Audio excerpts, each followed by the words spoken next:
আর জেলে যাব, কদিন জেলে রাখতে পারেন, কত খাওয়াতে পারেন। আমি বলেছি আমার লিমিট যেদিন ক্রস হয়ে যায় না, আর মাথা যেদিন টাওয়ার গরম হয়ে যায়, সেদিন আমি ও এসপিও বুঝবো না, চিফ মিনিস্টারও বুঝবো না, আর কে কোথায় থাকলো আর কে কোথায় থাকলো না সব কিছু বুঝবো না। আমি নিজেই নেতৃত্ব দিয়ে নামাবো। 2024 সালেও তার রেখেছিলাম মমতা ব্যানার্জি মুখ্যমন্ত্রী, তার পুলিশের এসপি, ডিআইজি, দুনিয়ার থানার লোক ওই আমার কাছে যে এসে হাঁটু গাঁটতে হয়েছিল 17 এপ্রিল 2024 শক্তিপুরে। এমন হুক শুরু করেছিলাম, লাস্টে পুলিশের গাড়িও ওখানে আমাদের শেল্টার দিতে হয়েছিল। শুনলেন হুমায়ুন কবিরের স্পর্ধা।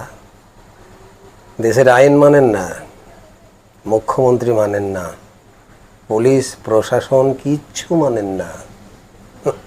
উনি ভারতবর্ষের একজন এমএলএ, আমাদের ওয়েস্ট বেঙ্গলের। উনি আমাদের আইন প্রণেতা। ভারতবর্ষের আইনকে বুড়ো আঙুল দেখাচ্ছেন এত জোর। মুর্শিদাবাদের সমস্ত লোক নিয়ে নাকি একেবারে ভারতবর্ষ দখল করে ফেলবেন। নিজের অকাত সম্পর্কে জানেন না। আমার একটা ভিডিও একবার দেখেছিলাম, মনে পড়ছে, আপনি ধর্মতলায় এসেছিলেন, পাবলিকে আপনাকে তাড়া করেছিল, মাত্র 5-6 জন লোক ছিল, মনে পড়ছে সেই দিনের কথা? আপনি ভাবলেন কি করে পশ্চিমবঙ্গের আইন, ভারতবর্ষের আইন এত সোজা? আপনি যা ইচ্ছা তাই বলবেন, যা খুশি তাই করবেন। সম্প্রদায়ের একটা উস্কানি দিয়ে আপনি ভাবছেন দাঙ্গা বাঁধাবেন, সে উড়ে বালি।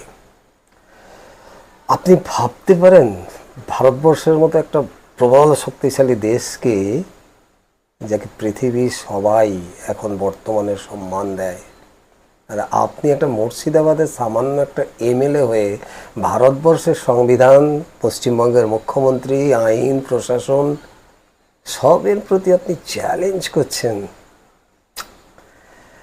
আপনি এমএলএ, আপনার যথেষ্ট বুদ্ধি আছে। কোনো জনসভায় বক্তৃতা দেওয়ার সময় আপনাকে চিন্তা ভাবনা করে কথা বলতে হবে, কারণ আপনি দায়িত্বশীল মানুষ। আপনি যে ধরনের কথা বলছেন তাতে কোনো সম্প্রদায় উত্তেজিত হবেন, তারা হয়তো একটা অহেতুক ঝামেলায় জড়িয়ে পড়বেন। এটা ঠিক নয়, আপনার এটা করাও উচিত নয়। আপনি একজন MLA, member of legislative assembly. আপনি ভাবতে পারেন আপনার কত দায়িত্ব। দায়িত্ব জ্ঞানহীনের মতো পরিচয় দিচ্ছেন কেন? আপনার ভাষা, আপনার চিন্তাভাবনা সব কিছুকে একটু সংযত করুন। ওইভাবে কিছু করা যায় না, ভারতবর্ষের মতো একটা দেশে ওইভাবে কিছু করা যায় না। হট্টগোল করবেন আপনাদের দেশের, আপনার রাজ্যের, আপনার মুর্শিদাবাদের কিছু গরিব মানুষের হয়তো ক্ষয়ক্ষতি হবে তার জন্যে। সেটা কি আপনি চাইছেন?